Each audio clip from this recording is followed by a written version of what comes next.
my colleague here touched upon these bonuses, and we're in this committee we're here to represent the taxpayer. That's what we're here to do. So I want to touch on this. You had mentioned that it's about $30 million in bonuses, but you had said that it's not necessarily a bonus. But can you elaborate on that? Because what I'm seeing here in my notes is there's no real guidelines, or the workers are working at their own pace. Can you give me clarity on that? Thanks for the question. Every individual has their own performance management agreement in which they with their supervisor establish their objectives for the year. Some of those objectives would be fairly common things, good fiscal administration, good, those kinds of things.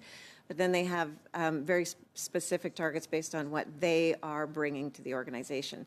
So it's different for someone in an IT function versus someone in an HR function versus someone on the front lines versus someone in our insurance function. Everybody has their own.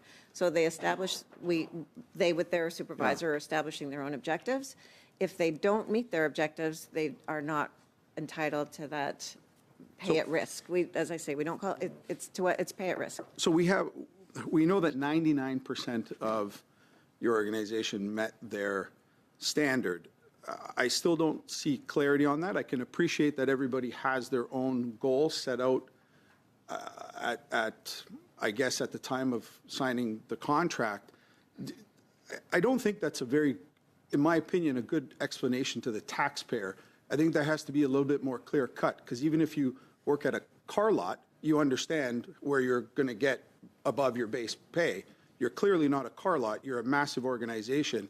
There's no real clarity. So out of all the employees you have, each individual has their own incentive. I just don't think that explanation is a good explanation for the taxpayer, in my opinion. It's not very clear. My recommendation would be to have a lot of clarity in there, because as it reads, it's $30 million in bonuses to 99% of your workers. And at a time of a housing crisis, we have to justify that to the taxpayer. Thank you, Mr. Kirk. I'll allow a response, please. Thank you. I agree that it could be interpreted that way, but it's not the reality to me. I would say we don't.